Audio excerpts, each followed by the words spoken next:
नमस्कार दोस्तों, आज आपका स्वागत करते हैं MJ24 न्यूज़ में।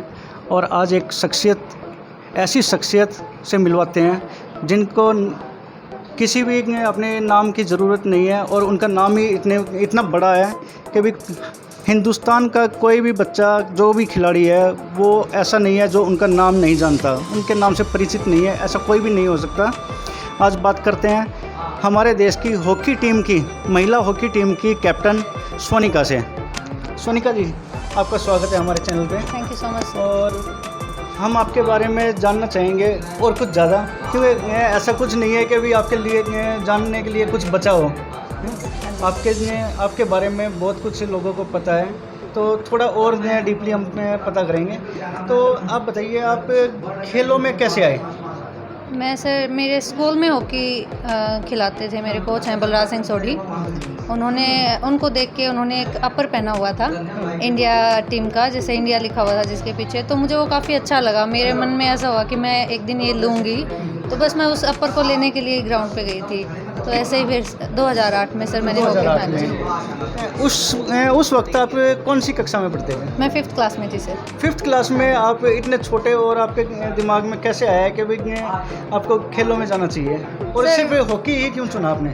सर वही चीज़ है कि बच्चा कलर्स को ज़्यादा अट्रैक्ट होता है। मैं गेम पीरियड में थी, मैंने उनका अपर देखा तो मुझे वो बहुत सुंदर लगा। मतलब उस टाइम मुझे नहीं पता था कि ऐसे इंटरनेशनल भी बना जाता है, या फिर ऐसे आप इंडिया को रिप्रेजेंट कर सकते हैं। और ऐसा हॉकी, इवन मुझे हॉकी का भी नहीं पता था कि कैसा होता है। मैं जस्ट फुटबॉल और क्रिकेट खेलती थी ऐसे ही नॉर्मली हमारे गेम पीरियड्स में। बट मैंने वो अपर लेने के लिए, ट्रैक सूट जो था, मैं उसके लिए ग्राउंड पे गई थी। फिर वहाँ मुझे पता लगा आपको वो अपर लेने के लिए कितने साल की मेहनत करनी पड़ी? सर मैंने 2008 में स्टार्ट किया था हॉकी खेलना, और मैं 2013 में मुझे इंडिया टीम में, जूनियर इंडियन टीम में कैंप में सिलेक्शन हुआ था। यानी आपको 5 साल की मेहनत करनी पड़ी? हाँ जी, मैं इसको गॉड गिफ्ट मानती हूँ इस चीज़ को। बट मैंने मेहनत भी उतना ही किया। मैंने 2014 में डेब्यू किया इंडियन टीम में, जूनियर इंडियन टीम में। अब आप किस लेवल की खिलाड़ी हैं? सर मैं इंटरनेशनल, मैंने वुमेंस टीम में 2015 में सीनियर इंडियन टीम में डेब्यू किया था।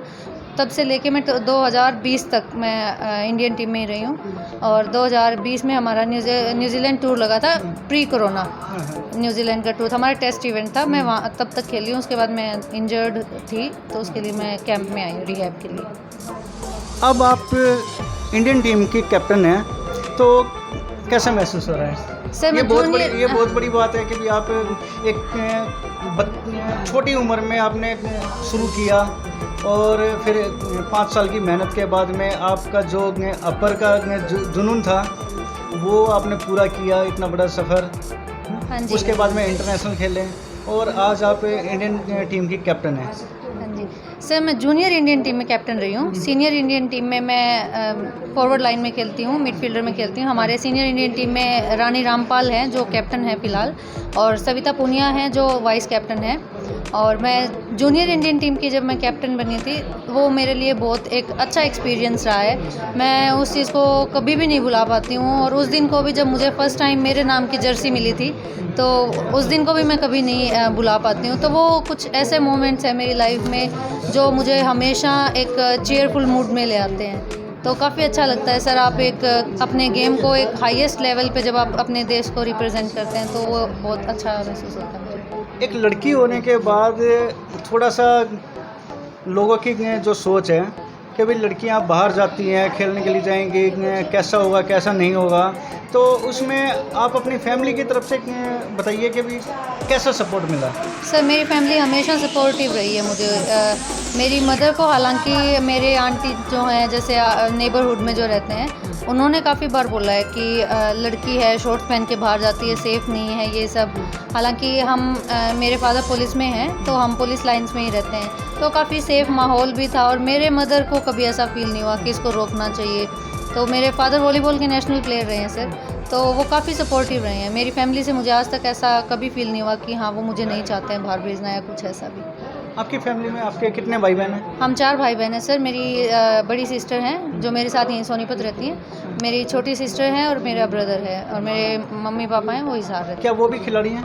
नहीं सर, कोई नहीं, मैं ही हूँ सर हमारे सिर्फ घर में। हाँ जी। आप खिलाड़ी हैं? हाँ या जी। फिर आपके फादर हैं? मेरे फादर रहे हैं सर, वॉलीबॉल के नेशनल प्लेयर रहे हैं, और फिर उनके बाद मैं हूँ। इसका मतलब उन्होंने तो काफ़ी सपोर्ट किया होगा। हाँ जी, वो काफ़ी, उनको पता भी था कि कैसे क्या चलता है, बट हाँ उन्होंने कभी इंटरफेयर नहीं किया मेरे गेम को लेके, या मेरे कभी ग्राउंड पे आए हों देखने के लिए, किसी भी प्रकार का कभी उन्होंने हस्तक्षेप नहीं किया किसी भी चीज़ में। तो वो मुझे काफ़ी अच्छी लगती है, वो मुझे आज समझ आई हैं जो चीज़ें। हालांकि उन्होंने मेरे कोच को भी बोला था कि ये आपकी बेटी है, मैं इसको नहीं संभालने आऊँगा। तो वो मुझे काफ़ी अब हद तक अच्छी चीज़ें लगती हैं कि उनको बिलीव था मेरे पे कि मैं कर सकती हूँ अकेले ये सारी चीज़ें। कितने घंटे मेहनत करते हैं आप? सर इंडियन टीम में हमारा अलग अलग टाइमिंग होता है। जब मैं 2008 से 2013 तक मैं 3 घंटे सुबह करती थी और 3 घंटे शाम को, और फिर मेरा स्कूल टाइम भी होता था। तो मैं सुबह 5 से 4:30 मैं ग्राउंड जाती थी और 7:30 में स्कूल जाती थी डायरेक्ट आके। 7 किलोमीटर मेरे को आना जाना पड़ता था, 14 किलोमीटर हो जाता था। और फिर मैं 2 बजे आती थी और 2:15 बजे मैं फिर ग्राउंड चली जाती थी, और उसके बाद मैं 5 बजे वापस घर आती थी रात को। जैसे आपको देख के बिल्कुल ऐसा लगता है कि बिल्कुल फिट है, तो आपका डाइट प्लान क्या रहता है?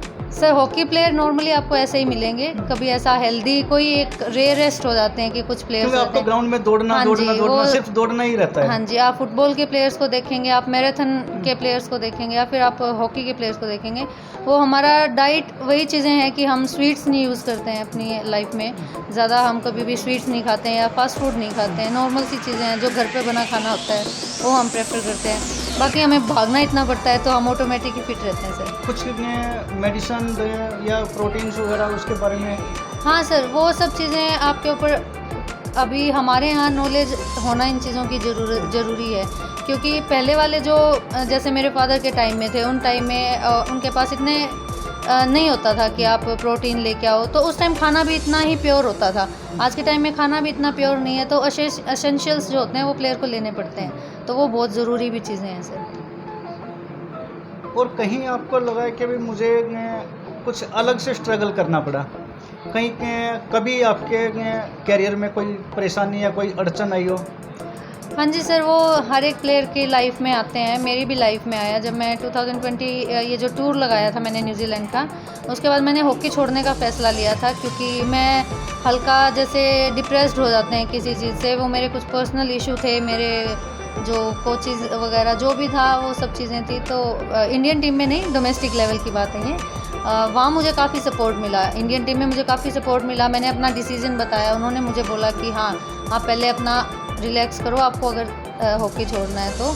मैंने काउंसलिंग्स वगैरह लिए हैं, तो वो हर एक प्लेयर की लाइफ में आता है सर। ऐसा कोई भी प्लेयर नहीं होगा जिसको मेंटली या फिज़िकली कभी परेशानी ना हुई हो, जो इतने बड़े लेवल पे खेलता है। तो सबका स्ट्रगल होता है, बट हाँ वो चीज़ें हमेशा आपको, अगर आप पॉजिटिव वे में रखते हैं तो आपको स्ट्रॉन्ग बनाती हैं। तो आज मैं उस चीज़ को बहुत अच्छे से फील करती हूँ कि मैं पहले से बहुत ज़्यादा स्ट्रॉन्ग हूँ अंदर से, कि आज मुझे ऐसी चीज़ें नहीं लगती हैं कि मैं कुछ भी ऐसा है लाइफ में मैं जो नहीं कर सकती हूँ। तो ये चीज़ें मुझे काफ़ी ड्राइव करती हैं। सरकार की तरफ से कैसा सहयोग मिल रहा है? सर बहुत अच्छा मिल रहा है। हमारी हॉकी इंडिया फेडरेशन है सर, जो प्रोवाइड करवाते हैं। मैंने आज तक किसी भी गेम्स में, क्रिकेट के बाद किसी भी गेम्स में नहीं देखा है जो इतना सब कुछ आपको प्रोवाइड करवाए।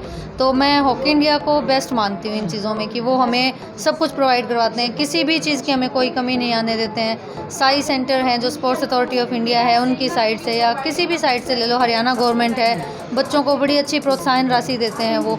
तो वो सब चीज़ें सर बहुत अच्छी हैं, और मुझे काफ़ी अच्छा लगता है कि आज बच्चों को पता है कि उन्हें क्या करना चाहिए, और इन सब चीज़ों में तो हॉकी इंडिया को मैं बेस्ट फेडरेशन मानती हूँ हमारे इस लेवल। कुछ साल पहले एक शाहरुख खान की मूवी आई थी चक दे इंडिया, हाँ जी। उससे पहले और उसके बाद का जो बदलाव कुछ आया है तो उसके बारे में बताएं। हाँ सर, हम सब देखने गए थे, हम थिएटर में देखने गए थे वो मूवी, मेरी टीममेट्स भी थी। तो वही चीज़ें हैं सर, हम वहाँ खुद को रखते हैं। सब प्लेयर्स का सपना होता है कि वो एक दिन एक अच्छा टूर्नामेंट जीते, इंडिया का नाम रोशन करे। तो वही सब चीज़ें हैं। हमने 23 इयर्स के बाद में भी एशिया कप जीता था 2017 में। तो वो एक वही चीज़ें फिर रिपीट हो जाती हैं कि हाँ मूवीज़ में ऐसा हुआ है तो हम कभी करें।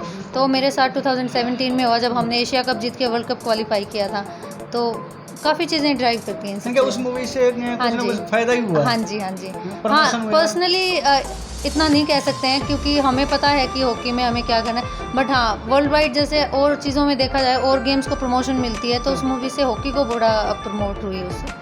अभी जो न्यू कमर्स है उनके बारे में क्या कहना चाहिए? मैं यहाँ सरस्वती स्कूल में ट्रेनिंग करती हूँ सर, अभी ग्रास पे बॉयज़ के साथ ट्रेनिंग करती हूँ। मैंने वहाँ देखे हैं छोटे बच्चे, मैं जब इतनी थी तो मुझे नहीं पता था कि ऐसे आपको इंटरनेशनल कैसे बनना है, क्या करना है, कितना करना पड़ेगा। पर हाँ, मुझे बड़ी खुशी होती है कि बच्चों को डाइट का पता है, बच्चों को जिम जो सेशंस होते हैं उनका पता है कि उन्हें कैसे करना है।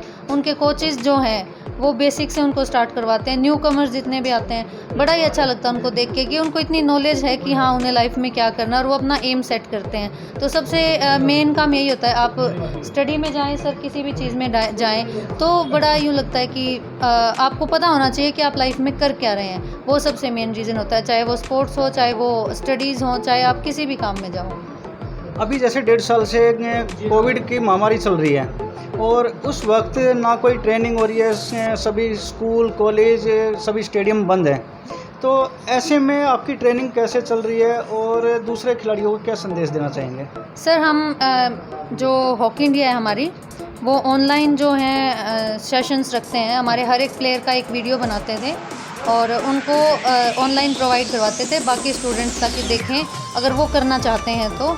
और ऐसे ऐसे काफ़ी चीज़ें हैं, प्लेयर्स खुद भी ऐसे करते हैं कि हम जैसे घर में वर्कआउट करते हैं क्योंकि हमने बहुत सारी चीज़ें सीखी होती हैं, हमने काफ़ी अच्छे ट्रेनर्स के अंडर ट्रेनिंग की होती है, तो हम लोग उसको ऑनलाइन प्लेटफॉर्म पे डालते हैं ताकि और बच्चे देखें। और आज के टाइम में बच्चों को टेक्नोलॉजी का पता है, वो सबसे मेन काम है, तो वो बड़े ईजीली तरीके से सीख जाते हैं कि हमारे जो वो आइडल्स होते हैं जिनको देखते हैं कि इंडियन टीम में ये चल रहा है, तो बड़े ईजी तरीके से अपने घर पर काम करते हैं, तो वो कोई परेशानी नहीं हुई है स्टूडेंट्स को। हाँ, रनिंग वगैरह का हुआ है पर स्ट्रेंथ है, स्किल्स हैं, उसमें कोई भी प्रॉब्लम नहीं हुई है। एक लास्ट क्वेश्चन, हमारे दर्शकों को एक अपनी तरफ से कोई संदेश देना चाहेंगे? सर अगर वही चीज़ें हैं, अगर मेरी एज के हैं या जो भी हैं, मैं बड़ों के लिए तो नहीं बोलूँगी, पर स्टिल जितने भी मेरी एज के हैं या छोटे हैं, अपनी लाइफ में हमेशा एक टारगेट सेट रखना चाहिए। चाहे आप स्टडीज़ कर रहे हैं, चाहे आप गेम्स कर रहे हैं, आप जो भी काम कर रहे हैं, आप जिस भी फील्ड में जाना चाहते हैं, आपको अपने बारे में पता होना चाहिए। आपको पता होना चाहिए कि आप लाइफ में क्या कर रहे हैं। ऐसे ही किसी चीज़ को नहीं करना चाहिए। मैं यही चीज़ मानती हूँ, हमेशा किसी चीज़ का टारगेट रखना चाहिए कि मुझे ये अचीव करना है, तो आप ऑटोमेटिकली उस चीज़ को काम करने में पैशन आपको ड्राइव करेगा उस चीज़ के लिए। And thank you so much sir, आपने मेरा जितनी भी चीज़ें हैं आपने बताई। होप कि किसी बच्चे को ये काम आएंगी, कोई सीखेगा मेरे से, तो मुझे बड़ी खुशी होगी इन चीज़ों की। Thank you Sonika ji. Thank you so much sir. Thank you.